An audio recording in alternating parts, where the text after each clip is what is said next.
உங்கள் favourite TV ஷோக்களை இனி miss பண்ண தேவையில்லை. ZEE5 இல் முற்றிலும் இலவசமாக காணுங்கள். இங்கேயும் எப்பொழுதும். சாமுண்டீஸ்வரி, ஒரு சந்தோஷமான விஷயம். ஒரு வழியா ராஜா கல்யாணத்தை ஒத்துக்கிட்டான்.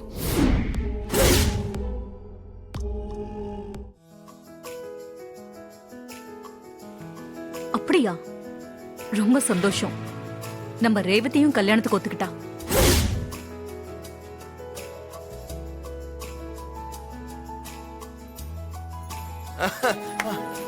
அப்படியா? நிஜமாவா சொல்ற? நான் இதுல போய் சொல்லுவேனா? நிஜமாவே ஒத்துக்கிட்டா. இந்த அதிசயம் எப்படிமா நடந்துச்சு? முடியாதுன்னு ரொம்ப பிடிவாதம் முடிச்சாலே, இப்ப எப்படி ஒத்துக்கிட்டா? அவ பிடிவாதமா தான் பேசினா.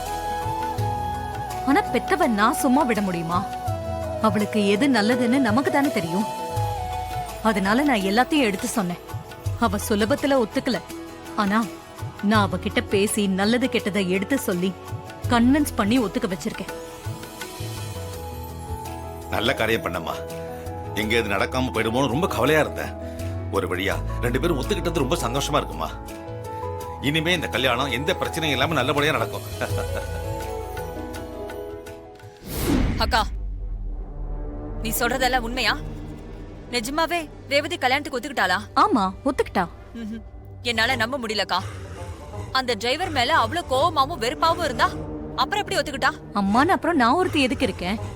சில விஷயங்கள் அவளுக்கு புரியாது. சின்ன பொண்ணு தானே. அதனால அவளுக்கு புரியுற மாதிரி எடுத்து சொன்னேன். புரிஞ்சுக்கிட்டா.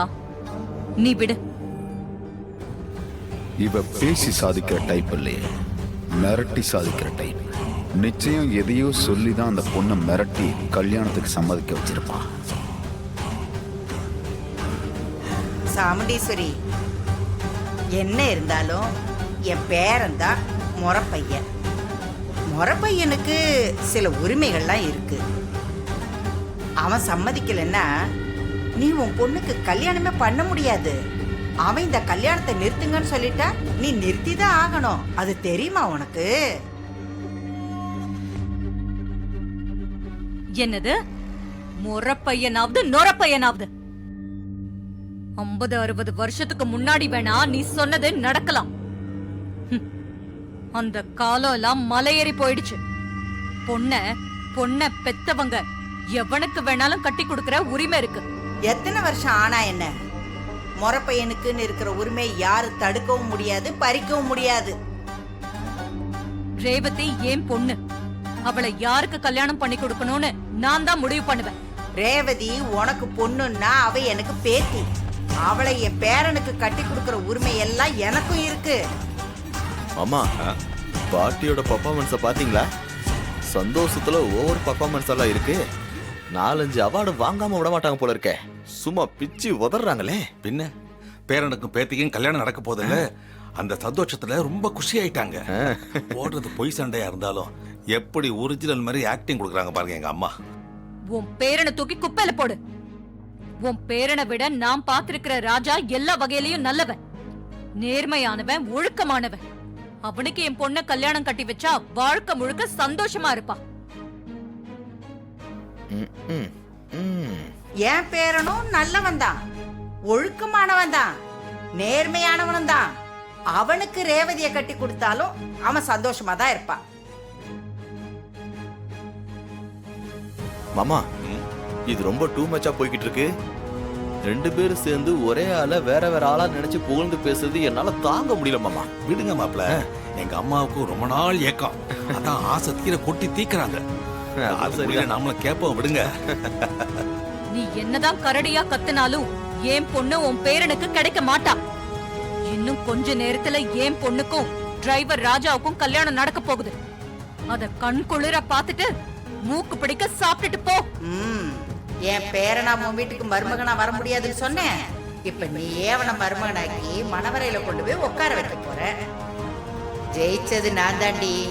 என் முருகன் வாக்குடி. என் முருகன் உத்தரவை யாராலும் மீற முடியாது. ராஜா, நீ என் பொண்ண கல்யாணம் பண்ணிக்க ஒத்துக்கிட்டதுல எனக்கு ரொம்ப சந்தோஷம். எங்க கடைசி வரைக்கும் நீ முடியாதுன்னு சொல்லிடுவியோன்னு நான் ரொம்ப பயந்தேன். நல்ல வேளை நீ ஒத்துக்கிட்ட. என்ன அமைதியா இருக்க? ஒன்றும் இல்லை, ஒரு சின்ன விஷயம் மேடம். என்ன விஷயம் சொல்லு. நான் ரேவதி கிட்ட ஒரு 5 நிமிஷம் தனியாக பேசணும்.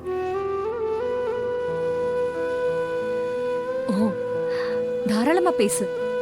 நீங்க 2 பேரும் புருஷன் பொண்டாட்டியா ஆக போறீங்க. மனசுல இருக்கிறத பேசுறது நல்லதுதான். ரொம்ப தேங்க்ஸ் மேடம்.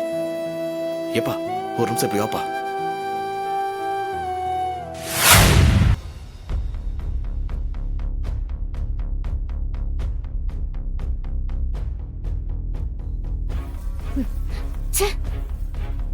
ரேவதி அந்த டிரைவர் பையல கல்யாணம் பண்ணிக்க ஒத்துக்க மாட்டா. கடைசி வரைக்கும் நம்ம பக்கம் உறுதியா இருப்பான்னு நினைச்சேன். ஆனா அவங்க அம்மா துப்பாக்கி காட்டி மிரட்டி சீன் போட்ட உடனே பொசுக்கன்னு கல்யாணத்துக்கு ஒத்துக்கிட்டா. இனிமே என்ன பண்றதுன்னு ஒண்ணுமே புரியலையே. அந்த டிரைவர் பையனும் இந்த கல்யாணத்துக்கு ஒத்துக்கிட்டான். இனிமே இந்த கல்யாணத்தை எப்படி நிறுத்துறது எனக்கு ஒண்ணுமே புரியலங்க. அவ எப்படி ஒத்துக்காம இருப்பா? ஆரம்பத்துல இருந்தே அவனோட பிளான் ரேவதி எப்படியாவது கல்யாணம் படிக்கிறது தானே. இப்போ லட்டு மாதிரி ஒரு சான்ஸ் கிடைச்சிருக்கு, சும்மா விடுவானா? ஆரம்பத்துல கொஞ்சம் பிகு பண்ற மாதிரி பண்ணிட்டு அப்புறம் ஒத்துக்கிட்டான், அவ்வளவுதான். ஆரம்பத்துல எல்லாமே நமக்கு ஃபேவரா இருக்கிற மாதிரி தான் இருந்துச்சு. ஆனா இப்ப எல்லாமே அவங்களுக்கு ஃபேவரா நடக்குது. ஆமாங்க, சிச்சுவேஷன் எல்லாமே தலைகீழா மாறி போச்சுங்க. அந்த டிரைவர் பைய வேலைக்காரனா இருக்கிறப்பவே குடைச்சல் கொடுத்தான். இப்ப வீட்டோட மாப்பிள்ளை ஆயிட்டா நம்மளால எதுவுமே செய்ய முடியாது. இப்ப என்ன அவன் பண்றது? நம்மள காலி பண்ணாம விட மாட்டான். ஆமாங்க, டிரைவருங்கிற சாதாரண பொசிஷன்லயே நம்ம எல்லார் கண்ணையும் விரல விட்டு ஆட்டினா. இப்ப வீட்டு மருமகனா ஆயிட்டான்னு வைங்க. ஷோ, அவன் என்னெல்லாம் பண்ணுவானோன்னு நினைக்கும் போது அவ்வளவு டென்ஷனா இருக்கு. எப்படியாவது இந்த கல்யாணத்தை தடுத்து நிறுத்தணும். அதுக்கு என்ன வழின்னு தான் யோசிக்கணும்.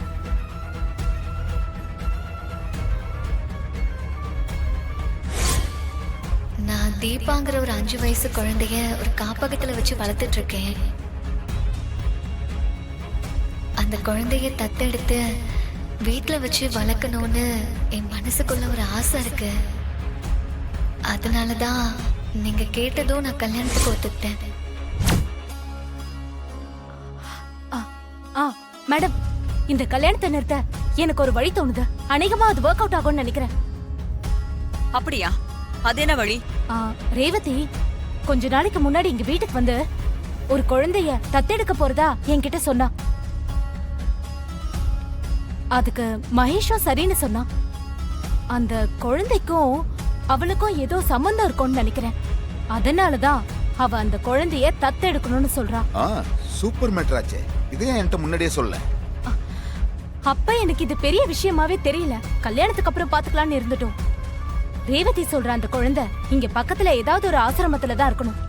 அதை தேடி கண்டுபிடிச்சு கொண்டு வந்து கொடுத்துட்டா அது மூலமா நாம இந்த கல்யாணத்தை நிறுத்த நமக்கு வாய்ப்பு இருக்கு. ரேவதிக்கு பின்னாடி இப்படி ஒரு விஷயம் இருக்கா? நமக்கு இது தெரியாம போயிடுச்சுங்க. ஆனா இந்த ரூட் நமக்கு கை கொடுக்கும் தான் தோணுது. நீங்க உடனே அந்த குழந்தைய கண்டுபிடிக்கிறதுக்கு ஏற்பாடு பண்ணுங்க. ஏற்பாடு பண்றேன். ஜீ5 ஆப்பை டவுன்லோட் செய்து அனைத்து எபிசோடுகளையும் இலவசமாக பாருங்க.